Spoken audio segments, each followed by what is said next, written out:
What's up, everybody? Here with my man Isaias.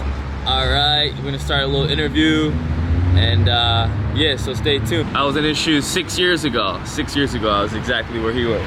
Wasn't really doing. I was taking classes, but then I dropped out of college. It's all good, So yeah, and I started the business. So he's got some questions for me, and yeah. So regarding training, like why'd you drop school to go like? it's kind of funny. Like I think working out was kind of like my foundation in life. I went through a lot of like ups and downs. You know, I got arrested. I got a DUI when I was like 20. I was partying, and I was always great in high school. Like, you know, class president, captain, 4.0 GPA. I go to college. I'm exposed to all these different things. Started drinking a lot, became a habit. Smoking weed every day became a habit. And then came to a point where like it took control over me.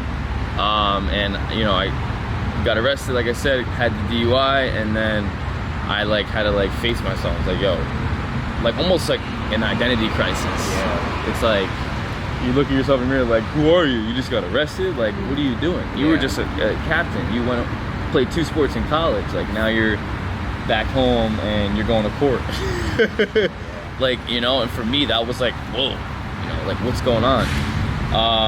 So I used training as a form of like almost therapy. I was depressed, right? Now I was 20, 21, you know, and you have like these high hopes when you leave school. You're like, oh, I'm gonna go play sports and this life's gonna be beautiful.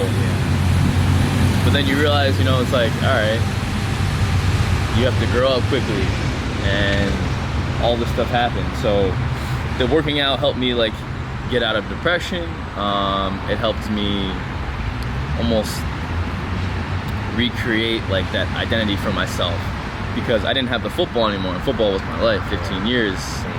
So yeah, exactly. So then it became, all right, you know, I'm in good shape, I'm healthy, like I'm still an athlete because I'm still working out. So working out kind of became my life. I was taking classes, and I was like, all right, what's the quickest way for me to monetize this? You know, like I'm in school, I'm in debt right now. Not good debt, because student loan debt is not good debt. For all of you that are watching, there's good debt and there's bad debt. Student loan debt is not good. Credit card debt is not good. But I was like, how can I use my gifts and my tools right now that I have to monetize it and make money off it and help more people? So I looked into the NASM program, and like you don't need a college degree for that. You know, you can go on NASM.org and get your certification like today, and you can be a certified personal trainer, those of you that are watching. And then I got that, and I ended up going to, I'm rambling a lot, but let me know if you have any other questions. No, keep going. So then I did that, and I got my certification, and I started applying to commercial gyms. The Edge, Equinox, mind you, I did all that. I think I was still enrolled at NCC, I'm not sure, but eventually I just said, screw it, I have the certification, I can go use this to my advantage, and I can go help more people and go make money. So I think I left NCC and I just went out into the real world. I never got my degree. But it's funny, I started off as an econ major at Wesleyan, then I went to health science major at Quinnipiac, and then I came to NCC and I was exercise science. And then I got my NASM and I said, fuck it all. I have my knowledge already, and then now it's time to build my skill set and real world experience. So that's kind of how, I'm just wondering, because like, you know, I'm going to school for all this, but like just you said, like, you know, how you just finished saying, I kind of want to like at least make good money out of what I'm studying for, you know, get back what I'm investing, you know what I'm saying? So absolutely. Like, you know, I mean, the knowledge is great, you know, like the learning about all this is great, but you know, at the same time, like, that's why also I was thinking about physical therapy, because that you do need to go to school for, you know what I mean? Because like, cause I know to be a trainer you don't have to go to school. That I've been know from the get go. I've been know that. So like, you know, I also want, but I mean, I've seen a couple jobs that's like they pay a little more when you have a bachelor's in exercise science, but you know, at the same time, I don't know. I I'm also lost in like where I want to go. Right. You know what I mean? I still got 2 years left at another school, but I'm still a little like lost. You know what I mean? What I want to do. Trying to figure out. Yeah. I mean, honestly, I had no idea what I wanted to do, but I knew that exercise was something that made me happy and helped me through a tough time in my life. So I knew that I could roll with that. But it's funny, it started off as that, and then it turned into like coaching in general, like athletic coaching, working with football players.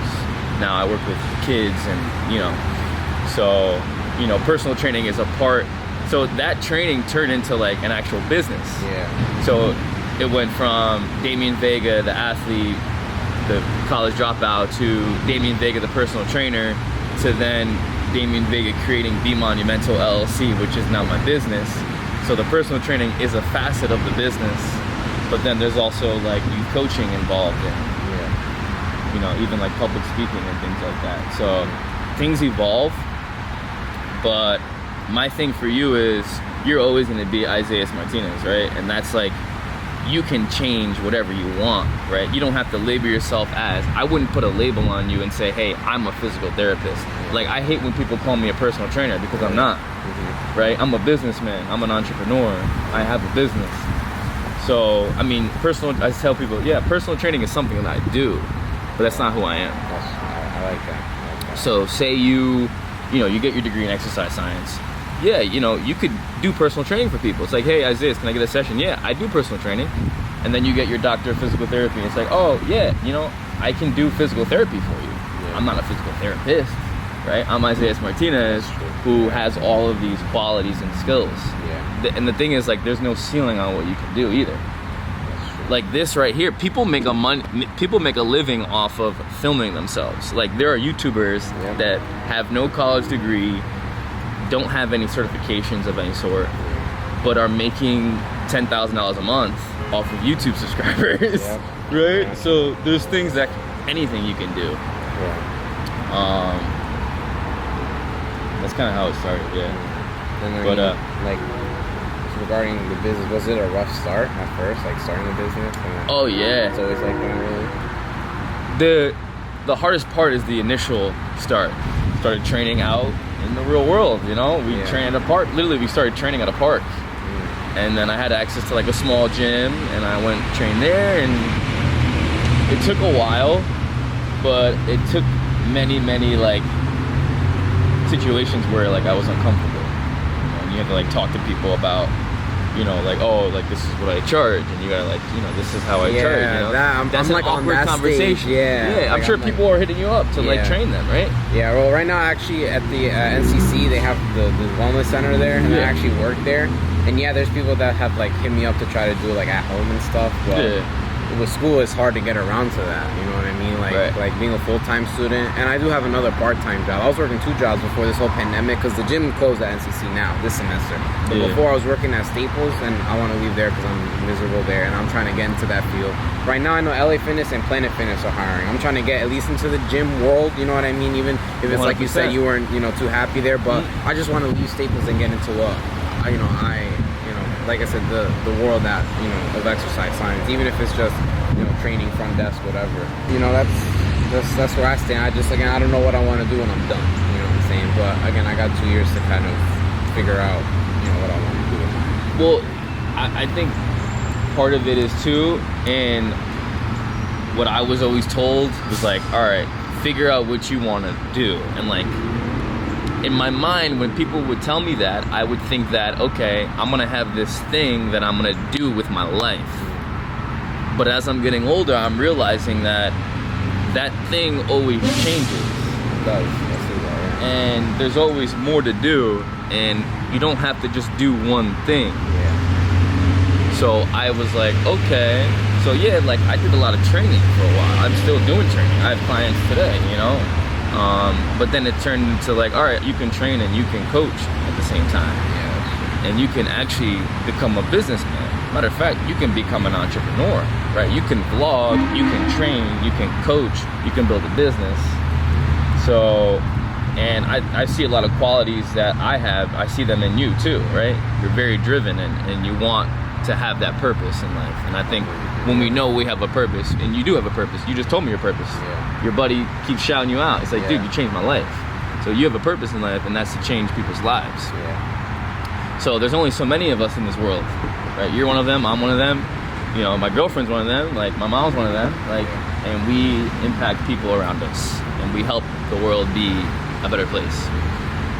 But just know that it's always evolving, and you're not like reaching a destination and then like, oh, aha, I did it, right? Yeah. Like I thought when I moved in with my girlfriend, like this was a destination, like, all right, I made it in life. But like now we're thinking about the next thing. Yeah. You know? So it's like, my question about training younger kids, I'm gonna be honest with you. Yeah. Like, I kind of want to train older kids because I want to train people with a purpose. You know what I mean? Like sometimes you find it in high school, but I think especially college and the professional level, people have a bigger purpose. You know what I mean? Like people are there. You know, people in college are there to, you know, to make it to the pros. You know what I mean? Or in the NFL, you know, it's a sport, but it's also a business because you got to perform. You know what I mean? And they're there to be the best they can be. You know what I mean? Whether it's to get the check, to get a ring. You know what I mean? They're there for a purpose. Right. Like, how is it that you found like making, you know, like, I mean, coaching kids, like, you know, oh, like how's it different? Or, I mean, how do you find that, like, what you wanted to do, or was it kind of just something you looked for, and, like, you know, what led you into there? And is it actually like, do you wish to coach older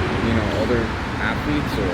Well, it started off as like I trained a lot of adults. Okay. And then, you know, I had a few clients that were like in high school, and I've always been passionate about high school athletes. Yeah. Like, you know, coaching your team and even going back and being able to do strength and conditioning, the program I did last year with that big man. Yeah. Very passionate about that age group.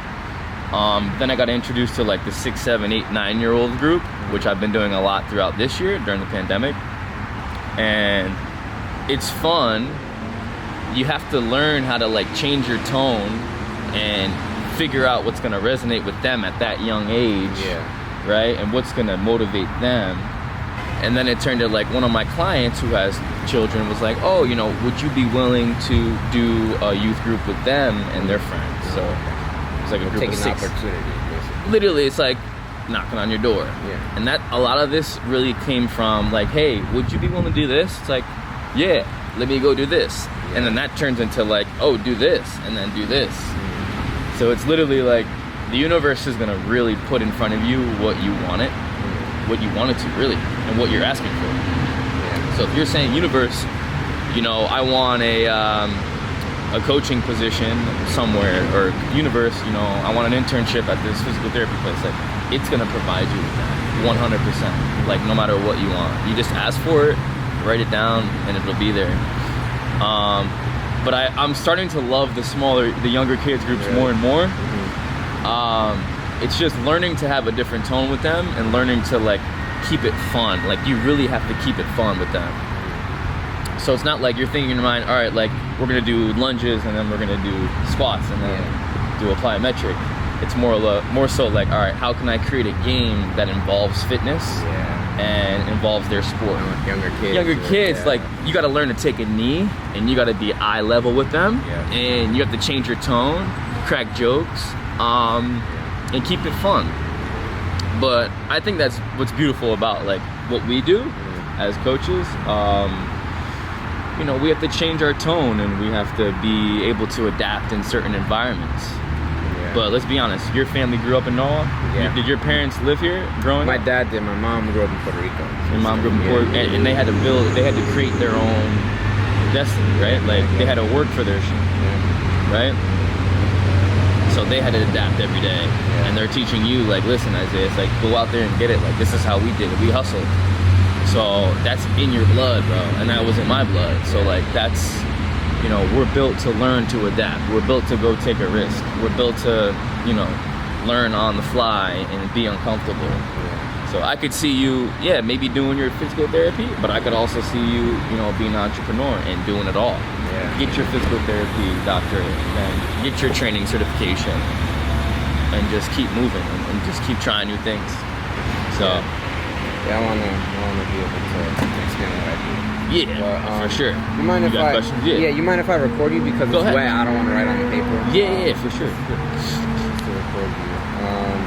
But I just wanted to pick your brain too, because you know, like, Absolutely. like, you know, I want to get into that field, and what better to ask someone who's already like 100%. in that field. And I love seeing what you got your Instagram, and I appreciate it. I definitely do see you training like people in their homes, and you know, the kids at the field. I mean, personally, like I said, I want to train people with like a purpose. You know what I mean? Because sometimes I feel like with the kids, you know, you get. I mean, again, I don't know because I haven't done training with little kids, but right. I feel like you get less effort with them because, like I said, I feel like some kids kind of do it because their parents throw them in there, or it's just for fun. I will say this as a side note. One thing I realized, because very much similar to what you had, you know, you've been like studying and doing all this other stuff. It's not an excuse, but it just changed my schedule and made it a habit not to incorporate working out. You know what I mean? And as a coach, the number one thing I found, right? If I'm not able to fill my cup up, figuratively speaking, like take care of myself, it's really, really difficult to continue to do that for other people throughout the day. Like, if I don't go get my workout in, then I have 6 clients and a group of kids. At the end of the day, I am drained. I have nothing left. Yeah. And then to start the day over again the next day and do it again, it is draining. I have such a better day when I'm able to fill up my cup, work out, go for a run, even meditate, read, whatever it is, give myself that time. I have so much more to give to people. So as you're, you know, growing and you start training more and more people, just remember your time is the most important, because then you're able to really serve more people. Well, you could look at it this way: by you going to the gym, you're able to show your clients what they're capable of. Yeah. You could look at it that way. Like, your new team now is your team of clients that you're gonna create in your building. You know, that's your 11. That's your 11 that are relying on you. So when my clients like, oh, like, I saw that video of you squatting, like, that was awesome. Like, I'm like, yeah, like, I gotta keep doing that so they can stay inspired. You know, because they want to see what we're able to do. Yeah, practice, have integrity. Go, you know, do something uncomfortable.